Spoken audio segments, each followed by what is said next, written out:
Hello students, कैसे हैं आप लोग। आज वेव ऑप्टिक्स के सेकंड लेक्चर में मैं आपको रिफ्लेक्शन और रिफ्रैक्शन के बारे में बात करूंगा।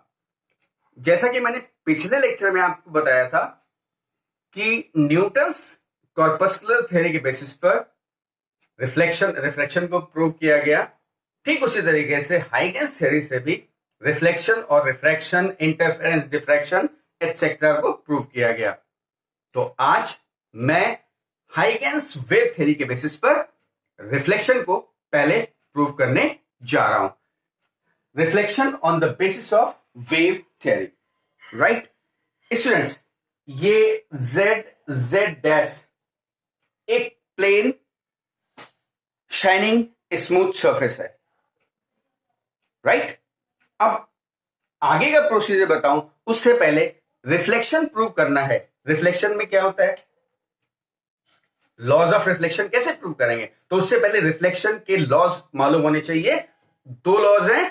पहला, angle of incidence I is equal to angle of refraction, और दूसरा, incident ray, reflected ray and normal all three lies in the same plane at the same point, right.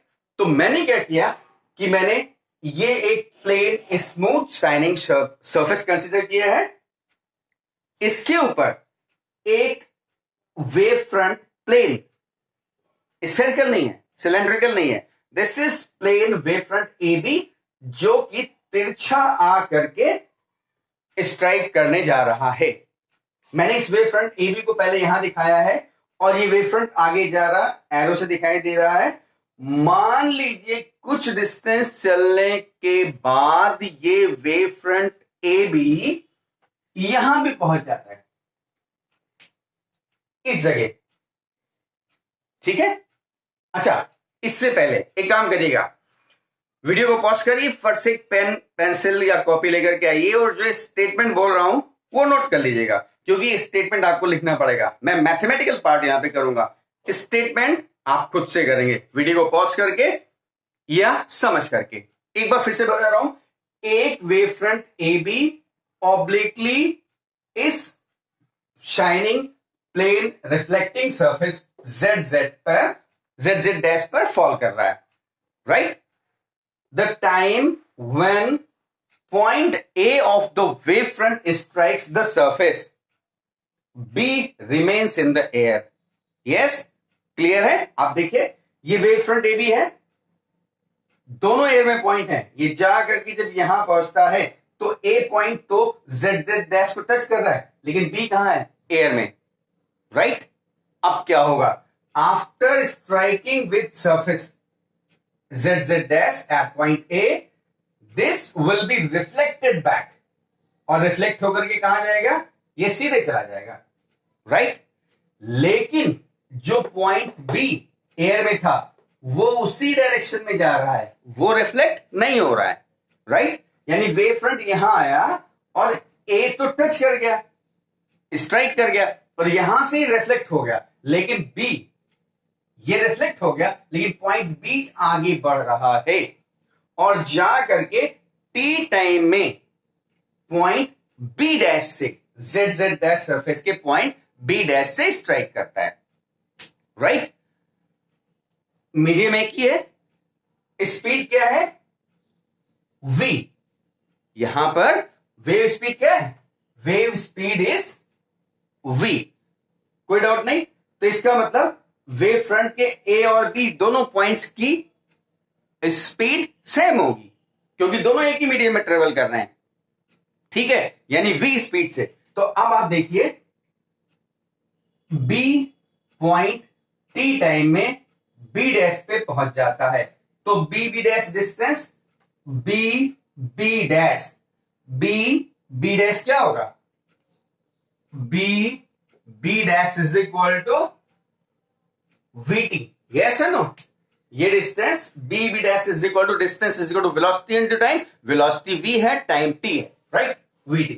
अच्छा, जब ये यहां टकराता है तो उतने ही टाइम में पहले से स्ट्राइक कर चुका पॉइंट A कितनी डिस्टेंस कवर करेगा, वो उतने टाइम में A से A डैश पे पहुंच जाएगा, यस, ए से ए डैश पे पहुंच जाएगा, और जब ये ए डैश पे पहुंचेगा तो इतनी डिस्टेंस कवर करने में उसको टाइम लगा है टी, तो ये डिस्टेंस कितनी होगी, distance is equal to velocity into time, यानी A dash is equal to VT, यानी B B dash is equal to A dash, दोनों बराबर डिस्टेंस हैं।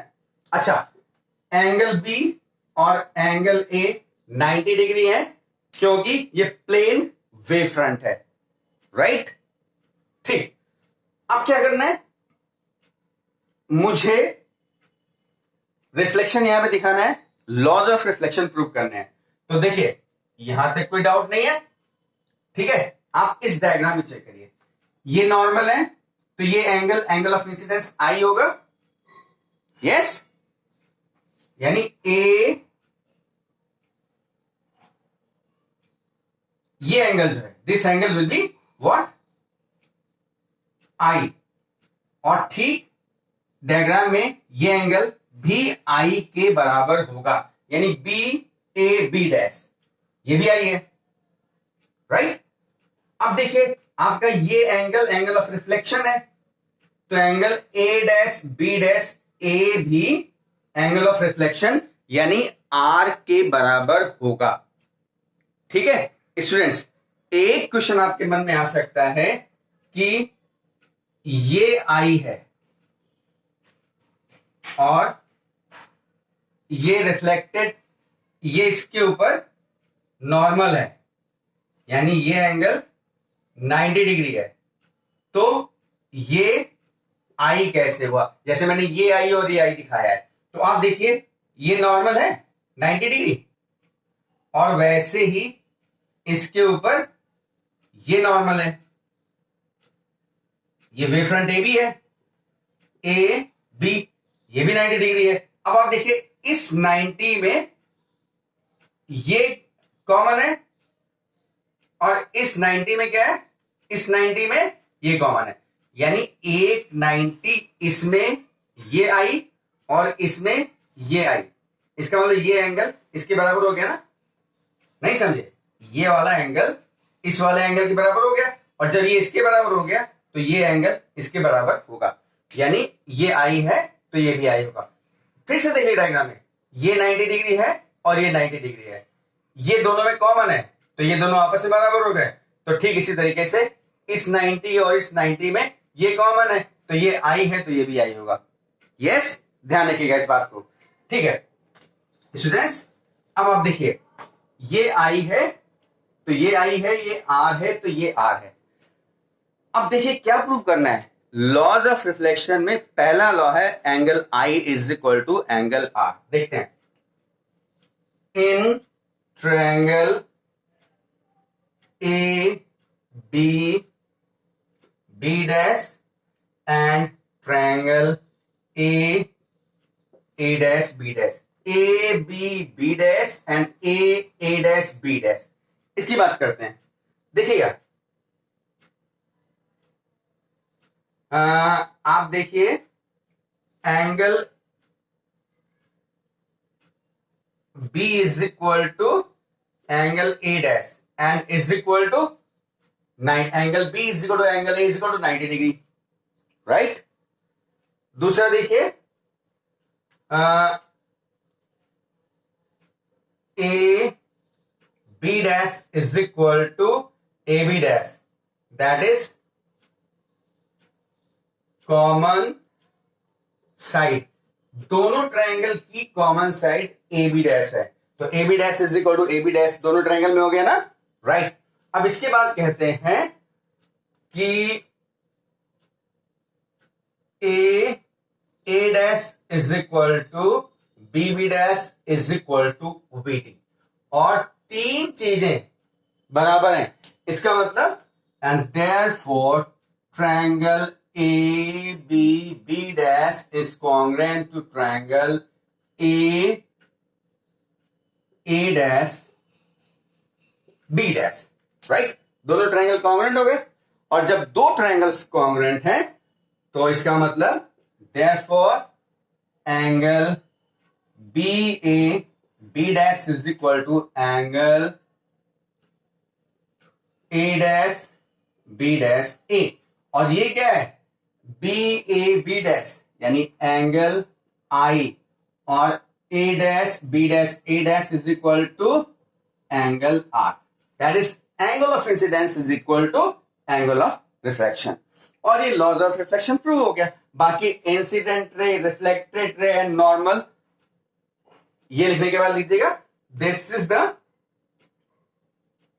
दिस इज फर्स्ट लॉ, और सेकेंड लॉ में क्या लिखेगा नंबर टू में लिख दीजिएगा कि incident ray, this reflected ray and normal, all three meet at the same point, right? And this is the explanation of reflection, and that is the laws of reflection on the basis of wave theory.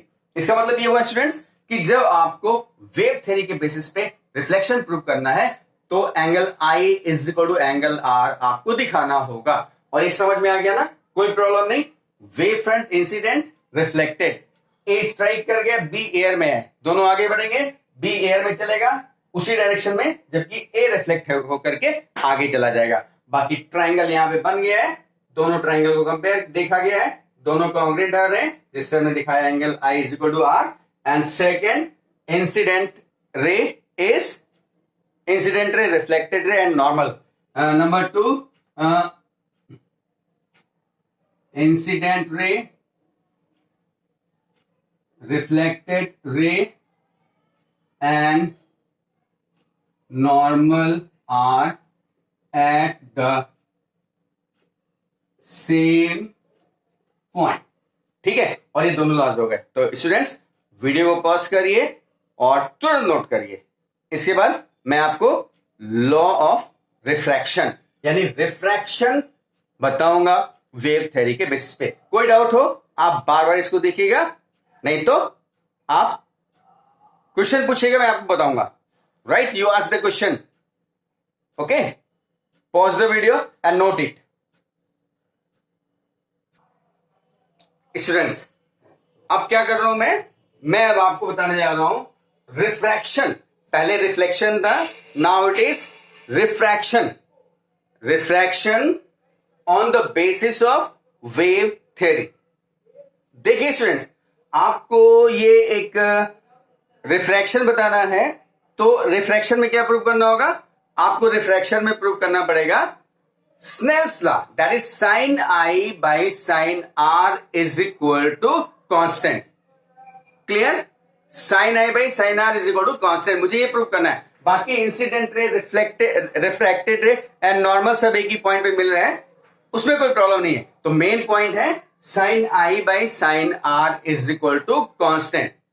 देखिए ये diagram मैंने पहले से बना रखा है समझाने के लिए. देखिए ये एक वेव फ्रंट है, it is falling obliquely on surface Z dash. अब Z, सबसे पहले वीडियो पॉज करके फिर पेन पेंसिल आपके पास है तो नोट कर देंगे बिल्कुल ध्यान से कि Z dash is a bifurcating surface, यानी दो मीडियम को अलग अलग कर रही है. Z dash is a bifurcating surface which is separating two mediums, rare medium and dense medium. This is medium number 1, this is medium number 2, and a speed of light in medium 1, that is rare medium, is V1, and speed of light in denser medium is V2. And students, क्योंकि rare medium है, ये dense medium है, therefore V1 is greater than V2. कोई doubt किसी को? V1 is greater than V2, right? अब आप इसमें देखने की कोशिश करिए कि अब सब कहते हैं एक वेव फ्रंट AB ऑब्लिकली आ रहा है और यहां पर स्ट्राइक करता है. तो आप देखिए जिस समय पॉइंट A, वेव फ्रंट का पॉइंट A सरफेस, सब मोस्ट इंपॉर्टेंट पॉइंट ध्यान से समझिएगा, जिस समय वेव फ्रंट का पॉइंट A Z डैश से स्ट्राइक करता है उस समय वेव फ्रंट का पॉइंट B एयर में ही, मीडियम 1 में ही रहता है, राइट?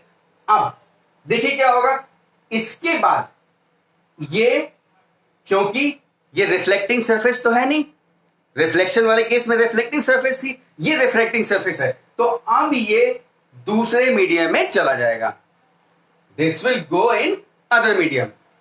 वहीं पर पॉइंट बी आगे बढ़ता हुआ बी डैश पर पहुंचेगा, ए यहां पे स्ट्राइक करके फिर अगले दूसरे मीडियम में चला जा रहा है, इसको बाद में देखेंगे, लेकिन पॉइंट बी आगे बढ़ता हुआ सरफेस जेड जेड डैश के पॉइंट बी डैश से स्ट्राइक करता है।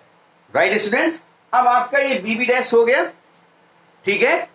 ये डिस्टेंस कितनी होगी, इस मीडियम में वेलोसिटी v1 है, तो ये डिस्टेंस कितनी होगी, this distance will be v1t, distance is equal to velocity into time. Right, अब इसने यहां पे जो डिस्टेंस बी बी डैश यानी v1t ट्रेवल किया, वहीं इसी टाइम t में जिसमें b b डैश तक पहुंचता है, a कहां तक पहुंचेगा, आप बताइए। b b डैश तक पहुंच गया है, तो a कहां तक पहुंचेगा, मैंने मान लिया it will reach up to a dash.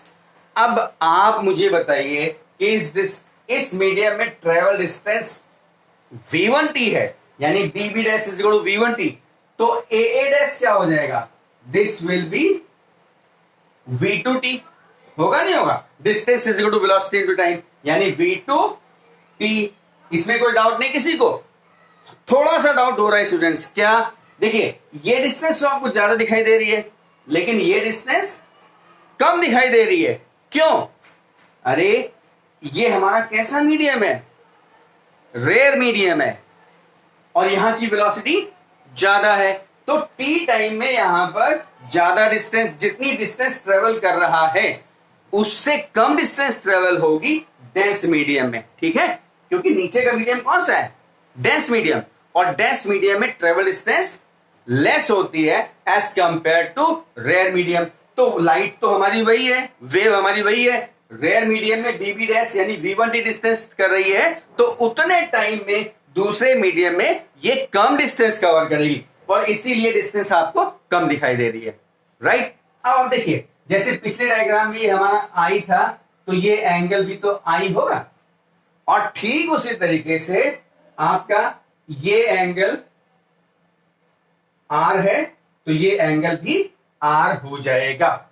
ये पिछले केस में समझा चुके हैं, एंगल ऑफ यानी रिफ्लेक्शन की कंडीशन में मैं आपको आई और आर बता चुका हूं, पहले यहां पे था, अब रिफ्रैक्शन का है, तो दिस इज योर आर, ठीक है। तो ये एंगल ऑफ इंसिडेंस और ये एंगल ऑफ रिफ्रैक्शन, रिफ्लेक्शन नहीं रिफ्रैक्शन, क्लियर, यहां तक कोई डाउट। स्टेटमेंट में आपको क्या लिखना होगा कि एक वेव फ्रंट आकर के स्ट्राइक कर रहा है, जब ए वेव सरफेस जेड से टकराता है तो बी एयर में होता है, टी टाइम में point B v1t distance cover करके बी डैश पे पहुंचता है, तो ठीक उसी टाइम में ए डैश पर पहुंच जाता है v2t डिस्टेंस कवर करके। बाकी आप पहले लिख चुके हैं कि मीडियम क्या है, वेलोसिटी क्या है, राइट। तो अब देखिए in triangle A B dash, in triangle A B dash, ये क्या होगा students, sine i is equal to perpendicular upon hypotenuse. देखिए sine i is equal to B dash upon A B dash, sine i is equal to B dash upon A B dash, और in triangle A B dash A dash, A B dash A dash, पहले हमने A B dash लिया था, अब ए B dash A dash, तो इसमें क्या है, आर है, तो perpendicular upon hypotenuse, sine R is equal to A dash upon A B dash, right. But from figure BB dash is equal to V1t and AA dash is equal to BB dash is equal to V1T and AA dash is equal to V2T, right? This is equation number 1. This is equation number 1. Dividing equation 1 by 2. क्या हो जाएगा? This will be sin I by sin R is equal to BB dash upon AB dash divided by AE dash upon AB dash. और ये हो जाएगा cancel AB dash AB dash. We will have BB dash upon AA dash. और BB dash क्या है? V1T. AA dash क्या है?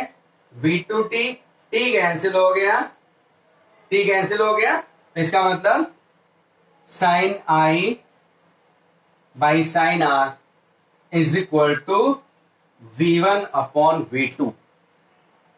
ये समझ में आ गया. sin I by sin R is equal to V1 by V2. Students में कोई डाउट हो तो बताइए. You ask the question. Platform आपको मालूम है, YouTube, classroom, both the platforms are there to ask the queries. Don't hesitate, you ask it. ठीक है, तो अब ये हो गया. तो इसका मतलब क्या हुआ?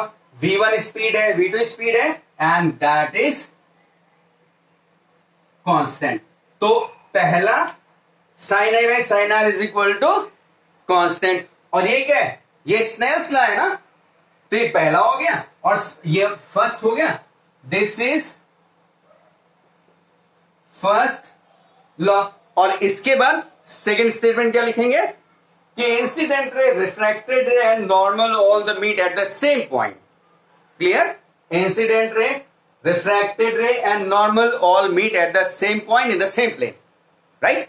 तो आपने देखा ये स्नेल्स लॉ यानी फर्स्ट लॉ डेराइव किया रिफ्रैक्शन का, और दूसरा डायग्राम से बता दीजिएगा कि incident ray, refracted ray and normal meet at the same point in the same plane. ठीक है? तो स्टूडेंट्स वीडियो को पॉज करिए, नोट करिए. ये हमारा क्या हो गया? Refraction on the basis of wave theory. Thank you. God bless you. Note down. कोई प्रॉब्लम हो किसी भी प्लेटफॉर्म पे आप पूछ सकते हैं. Thank you. God bless you.